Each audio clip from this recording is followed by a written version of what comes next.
Welcome to This Week from the Principal's Desk, a podcast about Christian schools and their leadership. This podcast is hosted by two Christian school leaders. My name is Rob Lunak, and I'm the superintendent of Lutheran Neighborhood Schools in Milwaukee, Wisconsin. And my name is Mike Sheeman. I'm the executive director and head of schools at Trinity Lutheran in Bend, Oregon. And today for our show, we're excited. We have a special guest who's joining us, an author that Rob and I are just starting to get to know a little bit. And I'd like to actually turn it over, Bryan, to you for a quick introduction of yourself. We're welcoming Bryan Wetzel onto the show. Maybe tell us a little bit about you and your background and whatever else you want to share with our listeners today.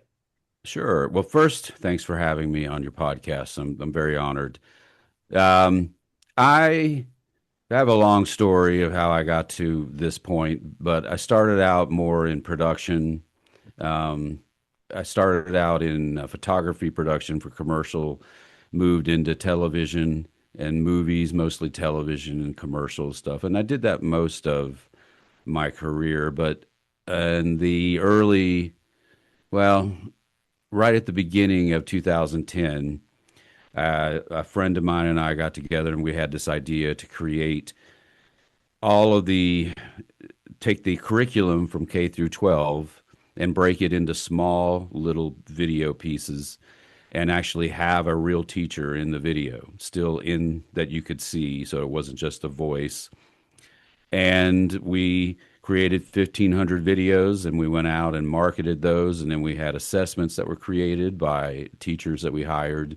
And we began marketing that around the country. And I was making speeches to all the different organizations and the principals meetings and district meetings and you name it. And then I would be speaking to teachers and principals, district heads.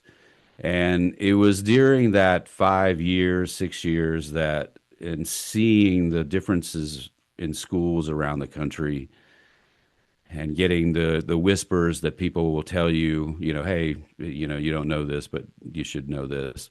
That was kind of alarming.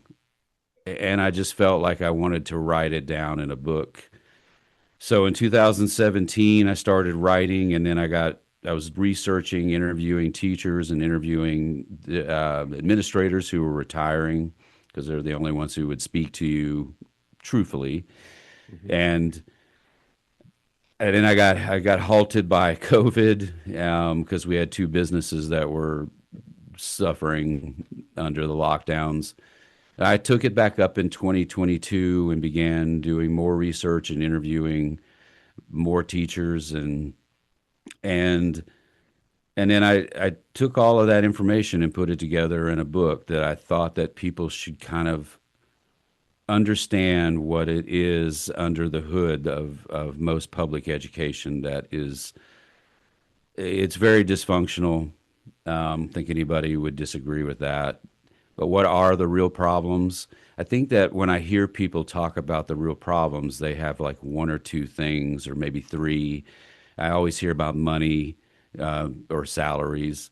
It's much deeper than that. And salaries, when I interview, I would ask all the teachers that I interview, was 169 of them. I ask them in order of 1 through 5, with 1 being the most important. Why did you leave the profession when you did? Because many of them leave before their time. And pay was number 3. Behavior was number 1, and stress was number 2, and that was a very close number 1 and number 2, both of those. And I just saw a lot of things that just didn't make any sense to me that's going on in the education industry, and it's different from state to state. But I just really felt strongly that people should hear about some of what teachers were telling me. And you don't hear a lot from teachers because they're afraid to speak up. And so I just felt like I could be that voice. Well, I'm excited to have you on and to talk about some of these things. I know it's definitely one of those things. If you're in a school, in a public school, like, you'll find things that you like or don't like. And I think there are certain things that you maybe take for granted as the wallpaper. Well, we have to do it this way. It's always been this way. So I'm interested to hear your kind of outside perspective. What's funny about that is when I first started doing it, And remember, I was coming from production industry, even though, but my wife, who I just married, is a public school teacher. I should say that as a, in, at least in the disclaimer. And I had kids in the system. I thought after I got a peek behind the curtain that I would come out of it. So, oh, I kind of understand why they're doing some things. And actually, that was not the case. I think I was actually more perplexed in certain instances. Um, and so I tried to make sense of a lot of them, and I just couldn't. And so when we sold the company, first of all, my partners wouldn't let me write the book while we still had the company because we would have been blackballed. Um, I just decided I wanted to write this book, and I spent a lot of time on it. There's about 4 years of research and interviews collected to make that book what it is. Um, and it's just really more of a snapshot of what's going on overall. Hmm. Well, is that something, Brian, maybe we could dive a little bit deeper into? So, I mean, you've kind of given us your top three.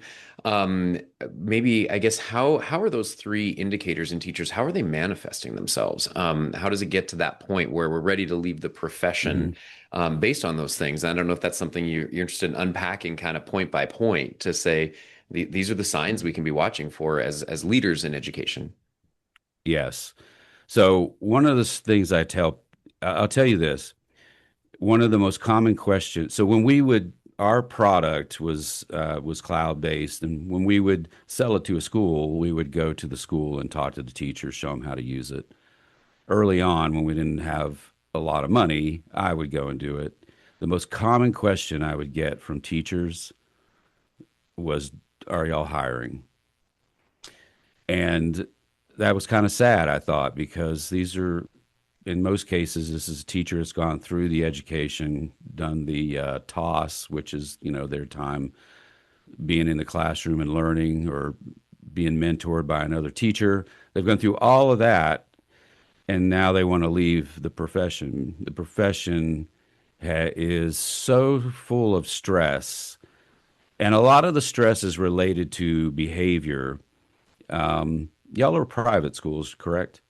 Yes. So I don't know how you handle. So one of the things that whenever I would talk to someone in public school, they would say, "Well, private school does better because they can get rid of kids that are disruption." And I used to say, "Well, if that's all it takes to make the public schools better, then we should be having that conversation." I'm not saying we should throw them out and never educate them, but maybe there's something that can be done. We can move them to an alternative school. We can move them to an alternative um, method. But in most cases nowadays, a lot of teachers, and I know two teachers dealing with this right now. They have students that are a bit violent, curse them out, are interrupting class every day, and the administration does not want to remove the child because they don't want to get into it with the parents. They don't want the parents to go to the district. And so what you have is a teacher who is now has no support from their administrators. Um, I know of a teacher 2 years ago who had her arm broken by a student. The student was back in the class the next week. Hmm. Okay, that is not helping you keep your teachers happy. Mhm. And I think that what people need to understand, and I'm surprised that public school administration doesn't, and I don't know where that disconnect is, because most principals taught at one point, I would think, um, is that a teacher who has experience is so much better in the classroom, so much more efficient. One of the things when we were picking teachers who were nominated to do our videos, I wanted them to be in that grade level for at least 3 years or more. Because a teacher who has taught a lesson repeatedly knows what questions they're going to get. They know where the students are going to be tripped up, where they're going to have some troubles, and they have adjusted their lesson over the years to account for that. And so they're much better at teaching something in the third, fourth, fifth, or beyond than they were the first year they taught it. But you have nearly 50% of new teachers won't make it in the profession past 5 years. That's a sad reality. And it doesn't seem like anyone is doing anything about it. In fact, they're doing the opposite. So in New Jersey and several other states now, you don't even have to be a certified teacher to be in the classroom because there's such a shortage of teachers. You can just have an 850 on the SAT and you can be in the classroom next week. Now, here's the stupidity of that. You haven't alleviated the stress that pushed the teachers who were qualified out of the profession. How long do you think these people who originally weren't teachers going to last in the profession? Um, but there doesn't seem to be a recognition of the fact that the teachers are stressed out, they're overworked, they've had way more piled on them than they had, say, 20 years ago or 10 years ago. Many of the teachers that I interviewed who were in the profession 25 or more years that were retiring, they would tell me that what they've seen change in schools is drastic, from not handling education to the workload being higher than ever, cutting back budgets for assistants in the classroom for kids who are struggling. Um, and then there's just the matter of several schools that I visited had so many kids now autistic in the class or in the schools that they had separate rooms set aside and they didn't even really have the space for it. And they didn't have teachers who wanted to teach in those classes. In one school I was in my final year, they had six different teachers in the class that managed the autistic room for the kids who were really severely autistic. Nobody wanted to be in there. So we're essentially just housing the kids in the room all day. We're not really benefiting anyone. None of the kids are getting any benefits out of that. The teachers aren't able to help. And so I knew a lot of teachers that were burned out and told me that they had sort of made peace with the fact that they weren't going to be able to help enough. One of the other things, too, that gets overlooked, and I don't know how y'all do it in private school, but in public schools, I'll give you a funny story. So we started the year before Common Core was the big thing. And so I remember telling my wife and other teachers, Common Core is not coming into next year, but we're going to do our videos on Common Core using that curriculum map and get a jump on it ahead of everyone. Every single teacher I said that to said to me, "Well, I wouldn't put too much money on down on the Common Core sticking." And I said, "Well, it's a big thing. It's going to last." And they said, "No, nothing lasts. It's all 3 years and out." And sure enough, at 3 years, most states began changing away from it. Some of them didn't change away as much as they said they did. They just changed the name at the top of the curriculum map. But it was amazing that the teachers would tell me that new curriculum, new ideas for how to teach come and go all the time, and they're constantly being told how to teach, and they don't like it. My wife's been teaching for 22 years. One of the things she would tell you is that she can take her class after a week. She can tell you which kids like to work alone, which like to work in groups, which of them are really good at, which ones you can really get on their case and they'll get moving, and which ones will shut down if you get on. So you have to know how, like a coach, you have to know how to manage all of the personalities and where they all are in the classroom. And a good teacher can do that. But if the teacher's being told you can only do it one or two ways, well, that's a problem also. There was a Stanford and a Harvard study back this up where they went and they looked at charter schools and private schools. They didn't come up with the behavioral issue as the reason for private schools doing better. Their analogy was that in private schools and in most charter schools, the teachers are given the goal at the end of the year. This is the curriculum we want them to learn. And then the teacher using um, their best methods and how they believe in teaching it can go and get it done and teach the kids at the speed they need to teach. They can slow down, speed up as needed. They can teach it in circular. They can do whatever they want to do, but as long as the kids learn the lessons, that was what they came out of this study that went on for 5 years and spent millions of dollars. That was what they determined. But public school just does not operate that way at all. I'll tell you another funny story. I had a teacher. We had her. I flew her here from Florida to Georgia to do her math videos because everyone told me at this conference I was at, this she's amazing. She came from Lockheed. She literally gave up a $300,000 a year job because she just felt the need to teach, and she was amazing. She told me when she came here, she said, the beginning of the school year before the students came back, they were all in the gymnasium. All the teachers were having a meeting with the administration, and they asked her to stand up, and they all gave her an applause because she had taken her class and they had all tested in math above the level. They had made big gains, and it was recognizable that she had done a great job. And then she said, but 15 minutes later, they told me that we're not going to do it that way, though, this year. We're going to do this new method. And that just doesn't make any sense to people outside of education. If you were in a corporate environment, and I've seen this, and let's say one sales team was knocking it out of the park,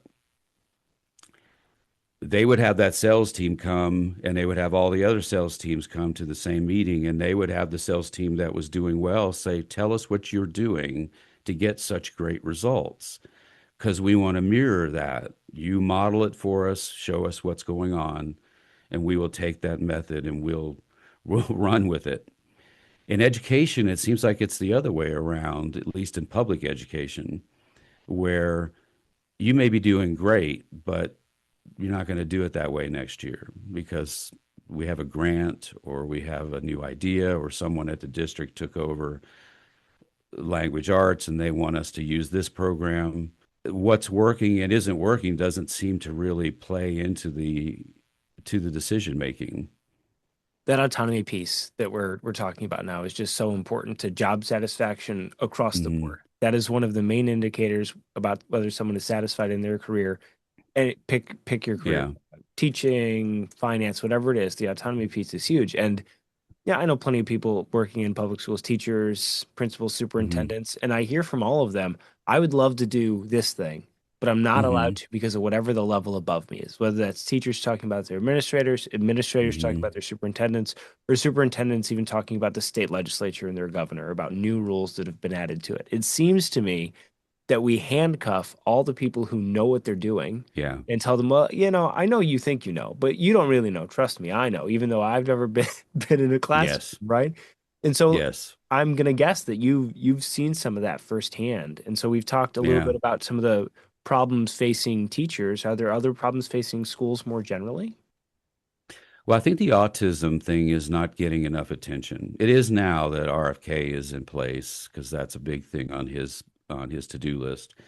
Um, a lot of teachers told me the notion that it's just being better diagnosed is not the case. That that just witnessing what they're witnessing and seeing how fast that autistic population is growing in the schools was alarming to them even 5, 10 years ago. And I know of a school nearby here, um, because I know the husband whose wife teaches there. They don't have enough teachers to teach in those classrooms because they're not qualified. There's really no good protocol right now about how to teach or deal with autism because it runs such a spectrum. You can have, I think my grandchild's probably autistic, but he's functional. But I've seen, we have some friends who don't live far from us whose child is not very functional, doesn't speak, and basically just is not functional. And it's sad. But I think that that's one of the things that's facing schools. I would say the other thing too is that I have talked to principal. I'll give you a story. So there's a guy in this county where I'm at. He was a principal at several high schools, and he's retired. He's been retired for about maybe 8 or 9 years now. He he was known as the fixer, which meant that he would be sent into a high school that was not doing well and they had leadership issues, and it was his job to get in there and straighten everything out. And they sent him for to you remember the movie Stand and Deliver? Is it Stand and Deliver or was it Stand By? It was the one with the principal who carried the stick, and he was in an inner city school, and they paid for him to go and shadow him for 6 months in the 90s. And what he learned, he came back and he had one school in our county where the teachers were all threatening to quit because there was a lot of gang activity, and it wasn't safe. There was a lot of students dropping out because the bullying. Teachers were scared, and he went in and expelled 116 people within 3 days. And all the teachers stayed. The grades came up. He talked to the parents, had a long meeting with them that he was going to get the bullying under control, that the kids who were causing the problems were going to have to be gone. They would move them to an alternative school. And it worked. But when I was interviewing him, and this would have been in 2024, 3, he said they would never let me do that now. Hmm. They would never let me do that. And I think that's probably true. Many teachers I spoke to, every time behavior comes up, they do not feel like they are supported, Mhm. that the administration doesn't want to deal with the parents. And so they just keep sending them back to the class. I had one teacher tell me there was a kid who literally would use the F word in second grade. Um, and was hateful about it, like would point at her and say, it was a situation and it was disruptive to the rest of the class. She said she just kept sending him down to the office, and he would come back with candy. And I remember when she told me that, I knew where she was going with this. I said that, but you're just rewarding the wrong thing. You can't reward bad behavior and expect to get less of it. And she understood that too, but the office didn't know what else to do. When I was a kid, just for instance, real quick, Mhm. that wouldn't have been tolerated at all. I can't even remember anyone using an F word in second grade on a teacher. And I can promise I grew up in a small country town. That would have been uh, your pants on fire kind of You're right. moment at home. That's what I was just going to say too, is that, yeah, something happens at school. I mean, as a kid, I'd get it at home too. Um, Yeah. but here's just a thought. So I'm a member actually of a Facebook group where that's the topic about why are teachers leaving the profession, and a lot of people just get on Hmm. and vent. It's kind of interesting to read at bare level, and what I'm seeing on there is exactly what you're talking about as well. I'm seeing like that's it's just real-time data that keeps on happening over Yeah. and over and over and over again. So here's what I think the million-dollar question is: what do we do about it? How do we do a better job? How do schools, how do states, how does anybody in a supportive role do a better job so that we can support our teachers, leading to more effective education for our students? Well, I think that the first thing you have to do is you have to deal with behavior. And I know that a lot of school districts are probably afraid of getting sued or whatnot, but I think you have to lay down certain rules and say this is the line. If your child is over this line, we're not going to not educate them, but we're going to have an alternative means of doing that. I don't think that alternative school online is a good idea because a child who's not disciplined enough is probably not getting online. So maybe they have to go to an alternative school. I don't know there has to be a good way of dealing with that, but you cannot just leave them in the class. Here's the other thing that's funny about that is they'll say, well, we don't want the child out of the classroom because they need to be educated. But you're disrupting. another 20 kids. Hmm.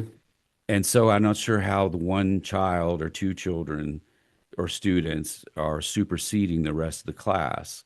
But in most cases, teachers would tell me that when they would, and you probably know this, so they, before the school year, right, like that week before, they would look at their enrollment of who was going to be in their class for that year, and I guess it has flags for the different things that are on their chart, like behavioral issues or you know and so they can kind of tell what kind of year it's going to be based on the children that are going to be in their class. But it's bigger than that, too. Most of the older teachers I spoke to said it's not just that kids are getting away with worse behavior. It seems like it's more acceptable now. Whereas I was taught that I never talked back to an adult. Even in high school, I might have been a sarcastic, and I was definitely a smart, mouth, but I never would have been that disrespectful to an adult. I just wasn't raised that way. And it doesn't seem like a lot of kids are being raised to respect at least an authority figure. And some of them may never even meet one until they're in the back of a squad car at some point. But you, you, I think that you have to set the line and say, this is, you're over the line where your kids come here. I'm imagining that in private school because my kids went to private school briefly. I had to sign something saying, about behavior. I guarantee to keep and if they act this or that way, or if we determine that your child is disruptive to the rest of the school, then you can't be at this private school anymore. I don't see why that's a problem in public school. You just have to manage it better. But if you can take away some of the behavior issues, you will lessen the stress on the teachers and you will hold on to more of them. There's such a teacher shortage, by the way, in this country. The state of Georgia, this will benefit a lot of teachers. They just enacted a new rule so you can retire when it's your time to retire. You'll get paid your 60% for your pension. And because they still need teachers so badly, you can then be rehired at full pay, receive your full pay, and receive your pension at the same time. So Wow. I already told my wife, I'm like, baby, you can buy us a boat. There you go. Like you'll be doing so well, I could retire. But the that's how bad it's gotten, and it shouldn't be that bad. Mm-mm. If you want to keep in anybody in any profession, you have to treat them better. And I worry that too many people think that technology will just solve this. And I Mhm. just don't think that's the case. And I'm not sure how technology is going to handle behavioral issues. Well, you even said that finances was the third issue, and so I even Yeah. venture to guess that people who could retire and be rehired, they'd be like, "Peace out. I'm not doing that because it hasn't eliminated the top two reasons why I wanted to leave in the first place, right? My sanity is more Yeah. important than money." I have a Yeah. feeling we'll probably see something like that. You probably would. And a couple of people who I brought that up to have said, well, I'd have to really weigh that Hmm. against my sanity and my stress. Um, I think that that's I think that is sad. I would also say the other thing is that it depends on what state you're in. Some of the some states they're they're not really so there's so many other things that teachers are required to teach, like social and emotional learning, which is not a bad thing necessarily, but some places it gets a little heavy-handed. And I think that if you want to bring education back to where everyone is well educated, we have to kind of strip it down and go back to basics. Um, I don't really want the school system to, in my case, and you're all a Christian school, so I imagine you understand this, that I don't necessarily want someone teaching my kid, you know, social and emotional things that I'm not aware of. I would like to have a little hand in that. I think more parents should. Some parents give it up to the school because maybe it's lazy parenting. That might be presumptuous on my part, but I feel like that if we stripped it down and we went back to the basics, math, language arts, science, history, reading, right, all of the basics. I just want kids to be able to go through school, get out with a really good base of education that they can move on with. Look at the inner city schools. I just looked at a chart yesterday where Baltimore City Schools last year graduated not one kid at grade level in math and reading. That makes no sense. But at the same time, they're bragging that 74% of their students graduated. Those two things don't add up.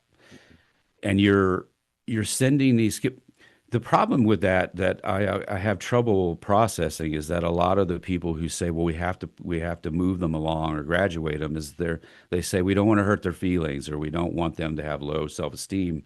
Well, how low self-esteem are you going to be when you're 10 years out of school? You can't get into college because you can't do math or read. You can't get a good job because you can't do the basics. You're not helping these students long term if you're just allowing them to get out with no education. And I know you can't retain them forever. That's not Mhm. a solution either. We've really put our public schools in an impossible situation, right? We And have. I am all for, yeah, people should be able to choose the school they want to go to, whether that's a public one or a private one, whether that's an independent Yeah. one or a religious one. If you decide this is the best fit for your kid, that's where I want you to be able to send your kid.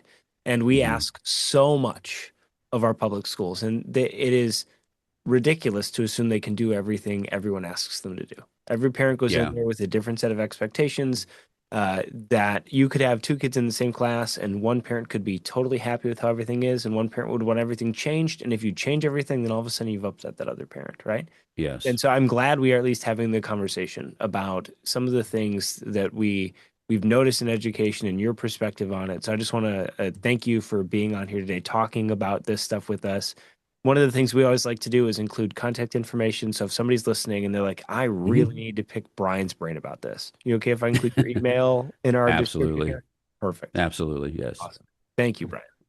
You're welcome. Yeah, we definitely appreciate it. And I know you have some materials that you've produced as well, and so I would encourage any listener to go and have a look at those things because I know Yeah. you dive a lot deeper into these topics there, and they're topics like we've been saying they can't be ignored. So I'd like to maybe just close us off then with a word of prayer, and we'll lift Sure. this all up to the Lord. Heavenly Father, thank you so much for all the gifts that you give us, God. Thanks for the gift of the world that you've created and the mysteries that lie within. And as we in education try to unravel those mysteries for our students, we know it comes with great successes and light bulb moments and joy, but it also comes with a lot of struggles too.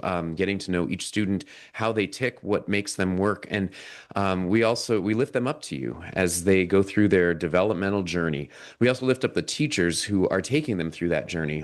Teaching is not an easy profession, Lord. But you've promised to be at our side, and so we're thankful that you are there. I thank you for people like Bryan who are addressing the issues and not looking the other way, but saying, let's tackle this head on for the sake of our students as they continue to grow.